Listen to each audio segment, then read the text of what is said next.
Hello mga amigo, mga amiga. Ito ako ngayon. Salamat Panginoon at syempre, ito yung ibibigay ko sa inyong mensahe. Nasa ano ako, hukom. Nasa hukom.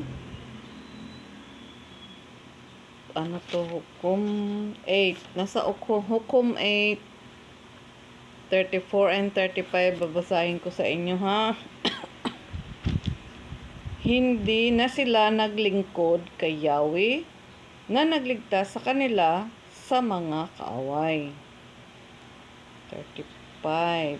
Hindi sila tumanaw ng utang na loob sa sambayan ni Gideon sa lahat ng kabutihang ginawa nito sa Israel. Yun lang. Yan ang binigay sa akin ngayon. Sana naunawaan nyo to. Nag-react na yung Holy Spirit ko. Naglingkod. Hindi na daw sila naglingkod kay Yahweh at hindi sila tumanaw ng utang na loob kay Gideon. Ganyan din ba tayo? Hindi tayo marunong tumanaw ng utang na loob sa Panginoon? Dapat tumanaw tayo ng utang na loob sa Panginoon. Sa araw-araw dahil tayo ligtas. Naliligtas niya tayo araw-araw. Diba? Sa mga kaaway. Pag tayo ay nananalig sa Kanya. Pero, wala tayong utang na loob. Tinakwil pa natin siya, iwinaksi. Dahil sa katigasan ng ating mga ulo.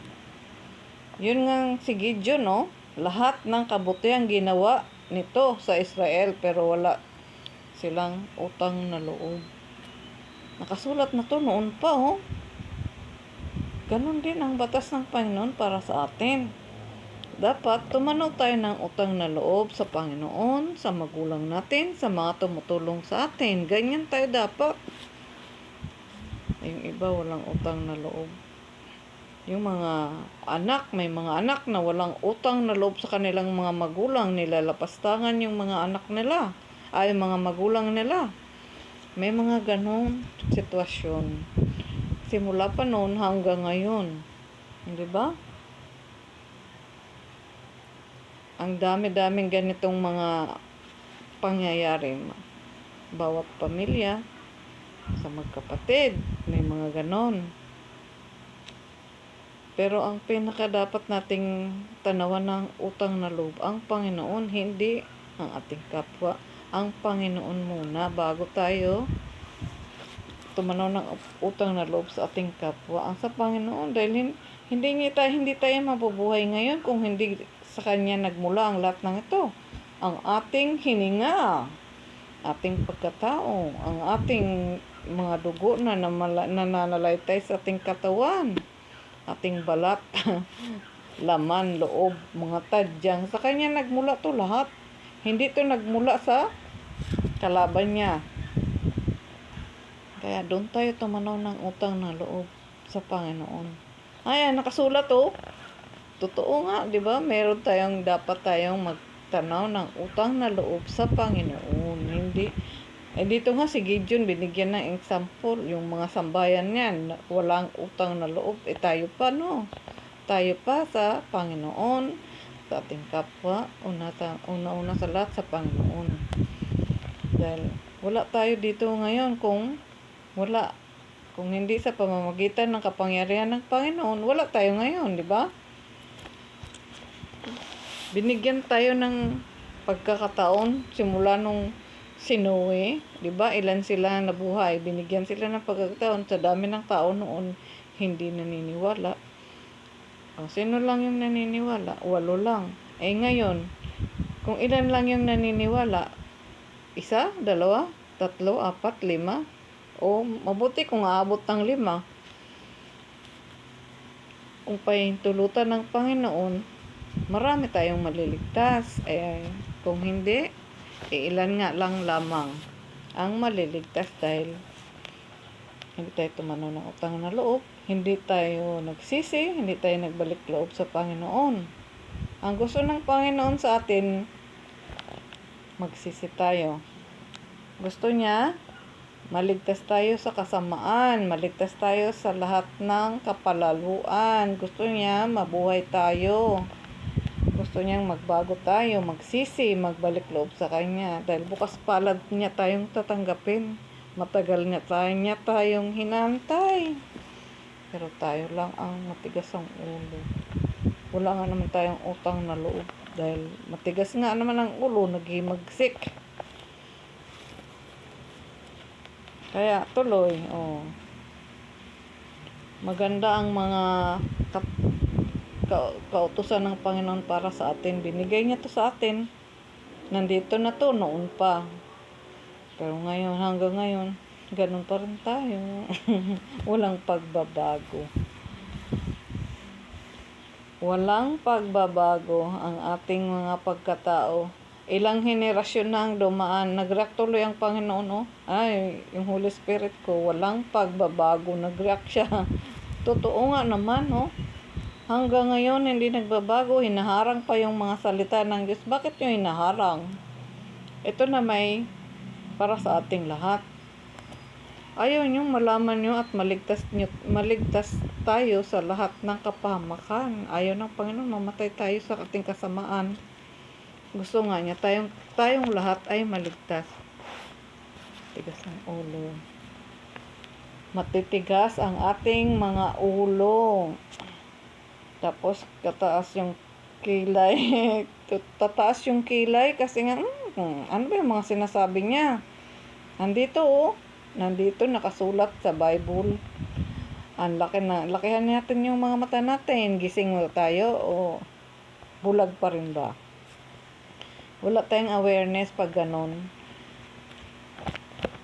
Yung iba nga, tumatanaw ng utang na loob sa kapwa. Paano pa sa Panginoon? Diba?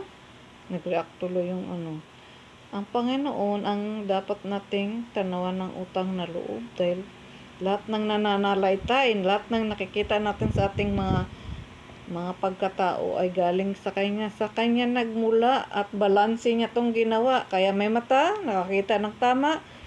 Yung isang mata, nakakita ng mali. Kaya balanse. At nasa sa atin ang pili kung anong gusto natin. Ang tama ba o mali? Anong nakita mo? Mali, tama. Hindi, sulong mo yung tama. Meron tayong tainga nakakarinig ng tama. Meron din tayong tainga nakakarinig ng mali.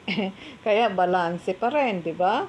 Meron tayong kamay na pwedeng gumawa ng mali. Meron din tayong kamay na gumawa ng tama. Pwede niya tong tulungan yung isang kamay para itama ang lahat, di ba? Meron din tayong paa para lumakad sa tamang landas. Meron din tayong paa na lumakad para sa maling landas. Kaya, ang ating isip at puso o budhi ang nakakapagbigay ng solusyon kung anong gusto nating lakarin. Ang tama, ang mali. Ang pandinig na tama o mali. O ang nakitang tama o mali. Diba? Diba? Balanse. Kaya merong isang mali, merong isang tama. Balanse mo yan. Ikaw ang mag-iisip kung anong gusto mong tatahakin. Ang kasamaan ba o ang mali. Diba? Dito, example ng Panginoon. Hindi na sila naglingkod sa Panginoon. Nawala na sila ng utang na loob sa Panginoon. Si Gideon din, nawalan sila ng hindi sila nagtumanong ng utang na loob sa mga ginawang kabutihan ng kanilang kapwa. Sana baguhin na natin ang ating sistema dahil ito may kautusan dito ng Panginoon. Hindi nyo ba ito na Matagal na tayo namumuhay sa mundo, tumanda na tayo, pumuputi na ang ating mga buhok. Malapit na tayong umalis sa mundo, kaya iwanan natin ang tama para sa darating. Dahil yung darating, kaawa-awa sila kung ang mamanahin nila para sa atin ay ang mga maling gawain. Kaya dapat nating ipahayag ang mga katuruan ng Panginoon dahil ito ang gusto niya, ipahayag natin sa lahat. Huwag nating itago, huwag nating ilihim. Pinapahayag lang natin puro kabutihan. Paano na lang yung kontra? O hindi tayo ma-aware kung puro na lang kabutihan. kabutihan nga. Hindi naman totoong nasa loob ang pagka mabuti. Lang, paimbabaw lamang. Kaya, ito, mga aral ng Panginoon binibigay sa akin para ipahayag sa ating lahat. Pati ako, natututo doon sa mga binibigay ng Panginoon ng aking Holy Spirit na gumagabay sa akin. Pati ako natututo, di ba? Kayo, hindi ba kayo natututo? Marami ang kabutihan nandito, pero hindi pinapahayag yung totoong para ang mga taong maging aware kung ano ang dapat niyang gawin. Sabagay, marami diyang matatalino. Sino ka ba? Di ba? Pero ang sabi ng Panginoon, huwag kang mamumula. Huwag kang humatol. At sino ka para humatol at mamumula? Tandaan natin yan. Kailan lang binigay niya sa akin? Kahapon. Tungkol doon sa mga namumula at saka mga humahatol. Dahil pag ang Panginoon Diyos lang naman ang pwedeng humatol sa atin, si Jesucristo. Pag natigok tayo, hindi tapos hatulan na tayo, no? Halimbawa lang, doon tayo sa huwes sa Panginoon, doon sa kung saan ka pupunta. Ang Panginoon ang magpapatotoo kung ikaw ba ay siya ang maging hukom natin doon. Kung ikaw ba ay saan papunta o saan ka direksyon dadalhin. Kasi siya ang hukom natin. Siya lang ang tunay na hukom at tagapagligtas natin. Tandaan natin yan. Yung mga binibigay niya sa ating mga mensahe ay napakalaking aral para tayo maging aware. Aware tayo sa lahat ng ating gagawin, sa ating mga desisyon. Kung mali ang ating mga ginagawa, sana pag-isipan natin. Baguhin natin ang direksyon. Pwede namang umano ng ibang daan para ituwid ang lahat. Hindi yung tuloy-tuloy ka lang, gumawa ng pagkakamali. Mali na nga sa umpisa, tuloy-tuloy pa rin. Paano ka ngayon maliligtas kung ganyan ang gusto mo? May ibang direksyon, maraming daan. At isa lang yung daan para sa katuwiran. Isa lang. At maraming daan. Kung gusto mong daan sa mga ibang klaseng kasamaan, doon ka. Kung gusto mo, ayaw mo talagang umalis doon, ayaw mo doon sa daang matuwid, ay nasa sa iyo na rin yan, di ba? Ang ganda ng mga katuruan ng Panginoon para sa atin, pero hindi pa ba kayo gising? Hindi pa ba kayo aware sa mga pinaggagawa nyo hanggang ngayon? Tumanda na kayo, ganyan. Simula nung kayo nagkamalay, ganyan ang ginagawa nyo hanggang ngayon. Gawin natin ang tama. Yung may pakinabangan sa ating kapwa. Yung may magandang kapakinabangan sa ating kapwa. Hindi yung namumula ka, humahatol ka, nakasulat pala lang dito lahat, tapos hindi ko to nung mga aral na to hindi ko na na pinangaral to. Naririnig lang natin, pero totoo. Dapat ipangaral natin to para ang lahat lalo na yung darating, ma-aware sila, meron na silang diwa na ay mali pala to, ganito ganyan, di ba? Bata pa sila, mulat na sila sa mga ganyang gawain na hindi pala tama. Matutunan din nila yan araw-araw habang dahan-dahan silang lumalaki. Malalaman din nila yan sa pamamahay, sa school. Depende na rin yun sa maging kasalamuhan nila araw-araw. Kasi may kanya-kanya tayong paa. Kung saan tayo pwedeng lumakad, may kanya-kanya tayong paa. Nag-react yung Holy Spirit ko doon. Yung paa natin, turuan natin lumakad sa katwiran. Di ba? Dalawang paa natin, isa, kung gusto mo sa tama, doon ka. Kung gusto mo sa, kaya nga balanse, tayo mismo ang magdesisyon. Kung gusto natin sa mali, gusto natin sa tama, nasa sa atin. Tandaan natin yung mga katuruan ng Panginoon. Pasok natin sa ating mga Dito, kukuti. Eh, napakalinaw naman ang mga gusto ng Panginoon para sa atin. Gusto niya maging malaya tayo, magalak tayo. Ayaw niya yung may kalungkutan dahil yung mga kalungkutan, paminsan-minsan lang yan. Pero ang gusto ng Panginoon, maging magalak tayo at magpaalalahanan. Kaya gusto niya, ipangaral niya to lahat ang mga nandito. Mga binigay niya sa atin ng mga mensahe. Yung sinusulot niya para sa atin. Tingnan mo. Yung mga noon, ang tigas-tigas ng mga ulo mo. Noon pa, mga ninuno natin. Pati siya, dinamay siya, no?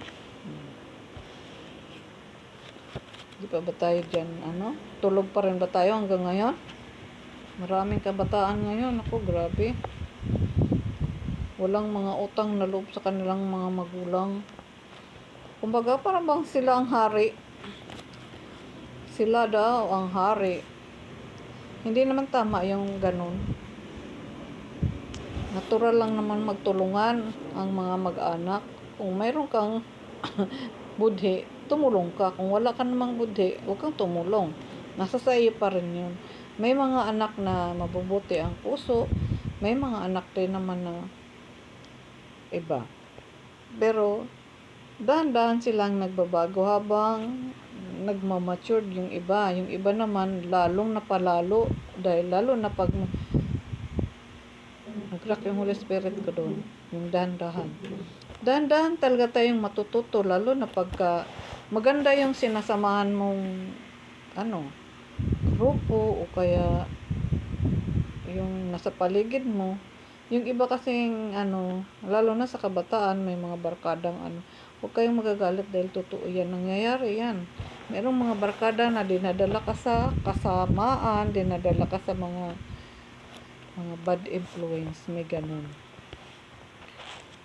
Pero sana magising na sila yung ibang kabataan. Dahil dahan-dahan naman yan sila kumbaga sa teknolohiya nag-i-evolve. Ganyan din ang tao, dahan-dahan din yan habang bata pa.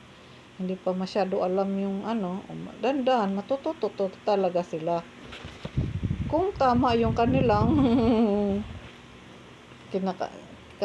katama yung kanilang mga at kung nakikinig sila. Meron kasing ibang kabataan na matigas ang ulo, hindi nakikinig. Sobrang tigas ng ulo.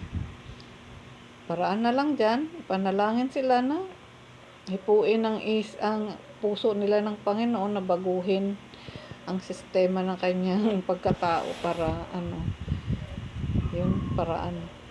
Panalangin natin yung mga ganong bata, mga anak o kapatid. At huwag tayong mag-atubiling humingi ng tulong sa Panginoon. Panalangin dahil siya lang ang tanging nakakagawa ng mga kanyang gawain. Kayang-kaya niyang gawing baguhin ang tao kung gusto niya. Kayang-kaya niya rin gawing baliw ang tao kung gusto niya. Kaya dapat tayo sumunod sa Panginoon. Lalabas talaga ang tunay na katotohanan pagka sumunod ka sa Panginoon. Lahat ng pagkatao mo malalaman.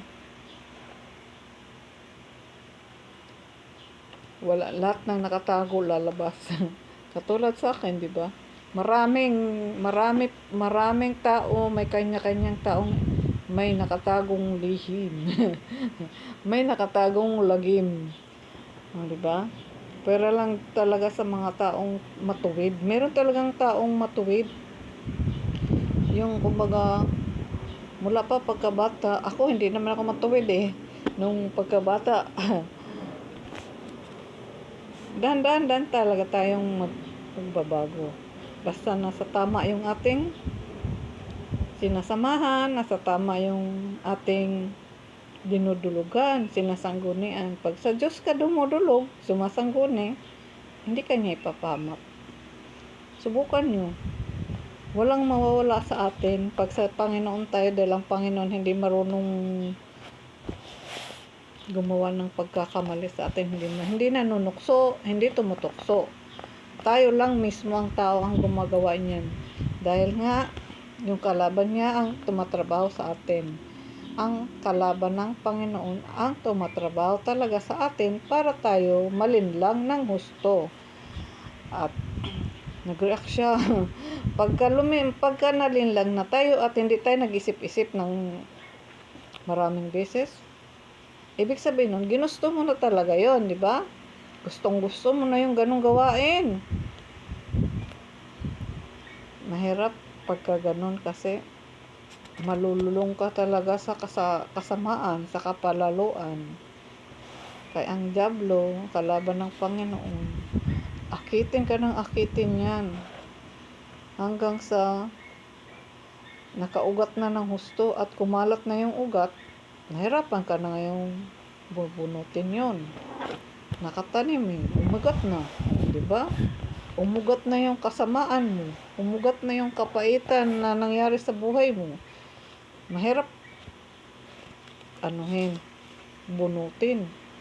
Mahirap nang tanggalin. Kasi nakaugat na nga naman, nakatanim na ang mga kapaitan, ang mga kasamaan.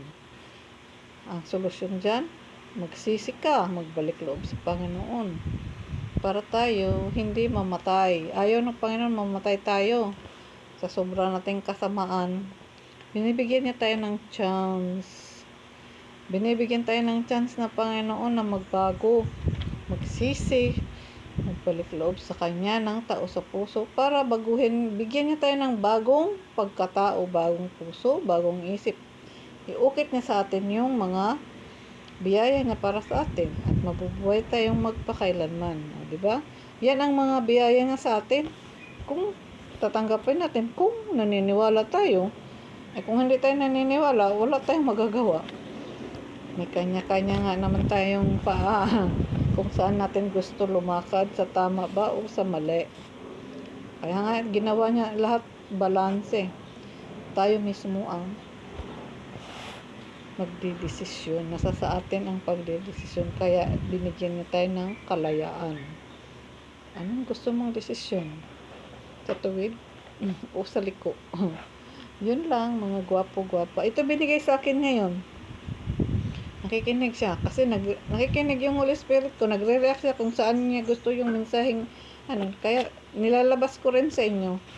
Pinapaano ko sa inyo kung ano yung gusto niyang mga mensaheng sinasabi ko na nagustuhan niya. At kung ayaw niya magsalita ako ng hinihipo niya yung bibig ko para tumigil na ako. Pero hindi naman hinihipo. Titigil na lang ako. Napahaba na, no? Yun lang. Salamat. Sana makinig tayo. Magkaroon tayo ng utang na loob sa Panginoon lagi. Isipin natin ang Panginoon ang naglalang sa atin. Kung hindi sa kanyang kapangyarihan, hindi tayo ngayon nandito sa mundo. Tapos huwag niyong sasabing mula sa science ng Panginoon, hindi sa science ng tao nagmula ang mga tao. Sa science ng Panginoon, hindi sa science ng sangkatauhan, hindi. At huwag kayong maniniwala doon dahil ang Panginoon lang ang lumalang sa atin, hindi ang kalaban niya, hindi ang science. Ang science na pag-aaralan din naman. Pero maraming pwedeng gawin sa science. Kaya nag-i-evolve na di ba? Dahil marami talagang pwedeng gawin. Yun nga lang, itama natin ang dapat nating gawin. Huwag yung ikakapahamak ng ating kapwa dahil ayaw ng Panginoon mapahamak ang pagkatao natin, ang ating pagkatao, ang ating kapwa.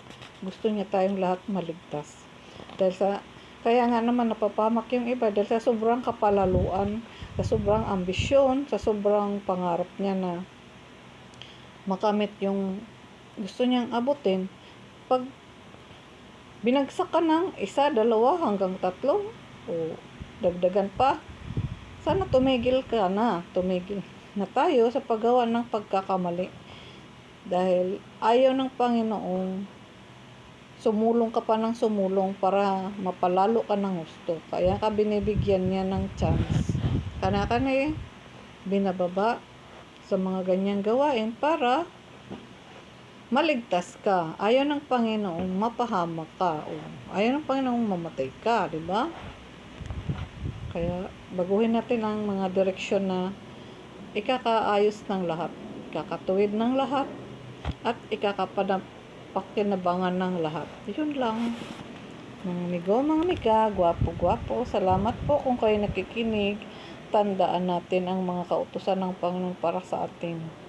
Mga tuntunin natin yung mga bunga ng espiritual. Tangan-tangan natin yung lagi sa ating buhay. Dahil yun ang mga baluti natin pang araw-araw. Yun ang panangga natin sa mga kalaban natin na alam nyo na yun, hindi natin nakikita o nag-react siya. Yung mga hindi nakikita o nakikita, o diba? Balanse, may nakikita, may hindi nakikita. O balanse pa rin, diba? Yung maraming klase yung mga baluti ng Panginoon binigay sa atin. Yung katapatan natin, totoo, tiwala, pag-ibig, maging makatao ka, kagalakan, kasiyahan, katarungan, at marami pang iba, di ba? Maganda yun i-apply sa ating mga sarili-sarili dahil yun ay hindi natin ikakapahamak ang ating mga kapwa, ating sarili. Maganda yung mga bunga ng espiritual ng Panginoon na isa sa buhay natin. Kumbaga, kainin natin. Hindi yung kain na kain na ang tawag, nag-react siya doon. Hindi yung kain na literal, kain ng spiritual, yun nag-react yung spirit ko doon. Yun ang mga bunga na dapat nating kainin araw-araw, o ipananangan natin yun spiritual, yun. Salamat po muli mga gwapo-gwapa, salamat sa inyong lahat kung kayo nakikinig. At hindi ako dito, at totoo to ha, hindi to bigay talaga to sa akin. Huwag tayong mamumula. Huwag tayong hatol dahil hindi tayo hukom. Ang Panginoon lang ang hukom. At tumanaw tayo ng utang na loob sa Panginoon at sa ating kapwa na pinagkautangan din natin ng loob. Pero mas higit ang Panginoon. Panginoon nating si Yahweh, si Kristo, kung ano yung tawag natin sa Kanya. Kahit anong lahi, kahit anong katawagan natin, isa lang yan. Ay ginagalang naman natin lahat ang Panginoon, ang ating Panginoon, di ba? Hindi naman siya kung anong tawag mo sa akin. Kasi may iba-ibang lahi, iba-ibang tawag, di ba? Sa amin nga, Bisaya, Tagalog, English, di ba? Iba-iba, pero isa lang yun. Salamat po, mga amigo, mga biga. Karoon tayo ng kapayapaan, kagalakan, katarungan, at sumasa atin nawa ang Panginoon araw-araw. Salamat po, mga amigo, mga amigo.